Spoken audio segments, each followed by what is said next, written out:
All my dear students, I think you all enjoying my tutorials given by me. Today I am going to give you the principle of laser and the production of laser by Ruby laser. So first let us start with what is laser. Laser is acronym of light amplification by stimulated emission of radiation. आप सबने radiation कई बार शब्द सुना है। सूर्य से जो किरणें हम तक पहुंचती हैं वो रेडिएशन के द्वारा पहुंचती हैं, जिसको कि हम विकिरण कहते हैं। आप लोगों को पता है कि the flow of energy, thermal energy मतलब कि ऊष्मीय ऊर्जा तीन तरह से प्रसारित होती है: चालन, संवहन, विकिरण, जिसमें कि विकिरण के द्वारा लेजर किरणें प्रसारित होती हैं, इसीलिए इसमें शब्द विकिरण जुड़ा हुआ है। अब हमको और एक टर्मिनोलॉजी इसमें की समझना है, वो है स्टिमुलेटेड एमिशन। आपको ये पता है कि सारे ही जो भी अणु हैं उसमें सभी परमाणु जो हैं वो किस में रहते हैं? हमेशा मूल अवस्था में रहते हैं, इनिशियल स्टेट में, ग्राउंड लेवल पर रहते हैं। जब भी हम उनको किसी तरीके से ऊष्मीय ऊर्जा, इलेक्ट्रिकल, मैग्नेटिक या ऑप्टिकल किसी भी माध्यम से अगर हम उसको ऊर्जा प्रदान करते हैं, एनर्जी देते हैं, तो वो एक्साइटेड लेवल में चले जाते हैं। तो उस एक्साइटेड लेवल में उनके रुकने का समय बहुत कम है, 10⁻⁻8 सेकेंड।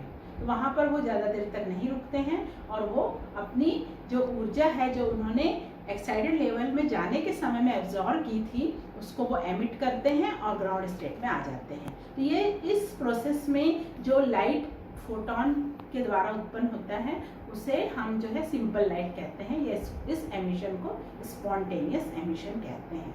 लेकिन इसको स्पेशल बनाने के लिए क्या करना होता है कि हमको 2-3 कंडीशन बहुत ज़रूरी है, 2-3 हमको स्थिति प्राप्त करना बहुत ज़रूरी है। उनमें से एक है पॉपुलेशन इन्वर्जन, जनसंख्या उत्क्रमण।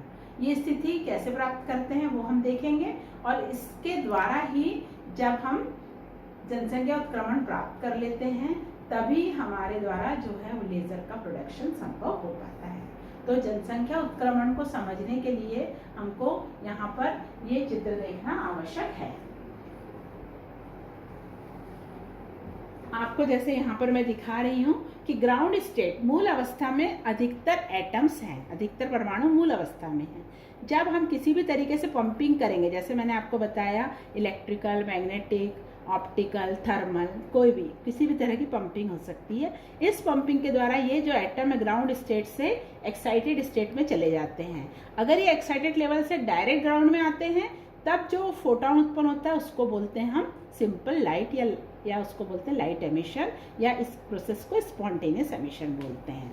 लेकिन अगर हम किसी तरीके से इन एटम्स को मिड स्टेबल से, मिड स्थायी अवस्था में अगर रोक लें तो यहाँ पर इनका समय कितना है?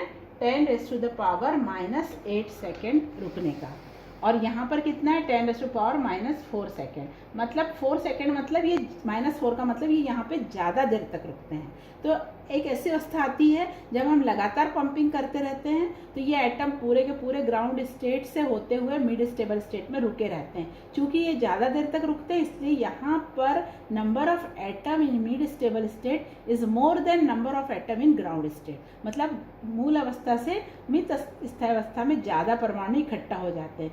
इस अवस्था को बोलते हैं पॉपुलेशन इन्वर्जन, मतलब जनसंख्या उत्क्रमण। मतलब यहाँ पे number of atom in ground state is more than number of ground state में कम है, number of atom in mid stable state is more than ground state.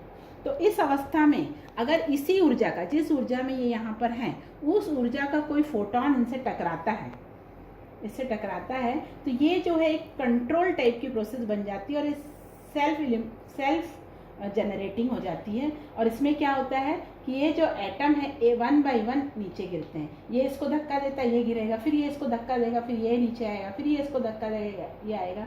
इस तरह से ये जो प्रोसेस है वो टोटली कंट्रोल्ड और कंटिन्यूस हो जाती है। नियत अवस्था में सब गिरने लगते हैं और इसके दौरान जो है लेजर लाइट उत्पन्न होती है। तो ये यहाँ पर जो लाइट उत्पन्न होगी वो होगी लेजर। इसी प्रोसेस का हम इस्तेमाल किस में कर रहे हैं? रूबी लेजर प्रोसेस में कर रहे हैं।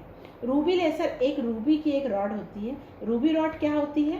क्रोमियम ऑक्साइड, उसमें की रूबी रॉड जो होती है एल्यूमिनियम ऑक्साइड, जिसमें कि क्रोमियम ऑक्साइड की 0.05% अशुद्धि मिलाई जाती है। तो ये जो क्रोमियम आयंस होते हैं, जब यहाँ पे हेलिकल जेनॉन फ्लैश लैम्प जो मैंने दिखाया है, इसमें जब हम पावर देते हैं और इसमें से जिनॉन जो है फ्लैश के रूप में 1 by 1 पल्स के रूप में, एक के बाद एक फ्लैश के रूप में इसमें क्या होता है, इस पर आपतित होता है। तो जब ये रेडिएशन इस पर आपतित होता है तो इसके अंदर जो क्रोमियम एटम है रूबी के अंदर, वो क्रोमियम एटम जो है पहले एक्साइटेड में जाते हैं और फिर दूसरी बार फ्लैश होता है तो मिड स्टेबल में रहते हैं, और मिड स्टेबल में जनसंख्या उत्क्रमण की स्थिति पैदा हो जाती है। वहाँ पर फिर से एक और फोटॉन जब उससे टकराता है तो क्या होता है, स्टिमुलेटेड एमिशन की स्थिति आ जाती है और एटम 1 by 1 ग्राउंड स्टेट में आते हैं और इस तरह से लेज़र उत्पन्न होती है। ये जो है यहाँ पर एक सबसे इम्पॉर्टेंट 2-3 परिभाषा और ज़रूरी है, जो है एक रेजोनेंस कैविटी की, क्योंकि हमने लेज़र में लाइट एम्प्लीफिकेशन कहा। तो एम्प्लीफिकेशन कैसे होता है, यहाँ पर एक 100% सिल्वर, यानी यहाँ पर टोटली ओपेक टाइप का यहाँ पर अंदर से सिल्वर की कलई रहेगी, तो यहाँ 100% सिल्वर होता है। ये पार्शियली रिफ्लेक्टर है, मतलब यहाँ पे कुछ सिल्वर और कुछ जो है छोड़ देते हैं। तो यहाँ पर लेज़र क्या होती है, जब एटम जो है लेज़र लाइट निकलती है तो वो बार बार यहाँ पर आगे पीछे होती है और इस तरह से इस प्रोसेस में रेजोनेंस कैविटी में ये जो है वो एम्प्लीफाइड होती है और इस तरह से जो ये लेज़र निकलती है ये क्या होती है, 6943 और 6929 ऐसे रेड और ग्रीन कलर, मतलब एक्चुअल में क्रोमियम एटम ग्रीन और ब्लू कलर के मिड स्टेबल स्टेट में जाता है, लेकिन हमको लाइट जो है रेड लेज़र लाइट ही प्राप्त होती है। तो इस तरह से ये आपका लेज़र का प्रोसेस है। मैंने कुछ नोट्स भी आपको भेजे हैं, उनको आप नोट कर लीजिए और ये जो मैंने आज बताया इसको अच्छे से समझ के लिख लीजिए। अगले इसमें मैं और एक सेमीकंडक्टर लेज़र आपसे डिस्कस करूँगी। Thank you.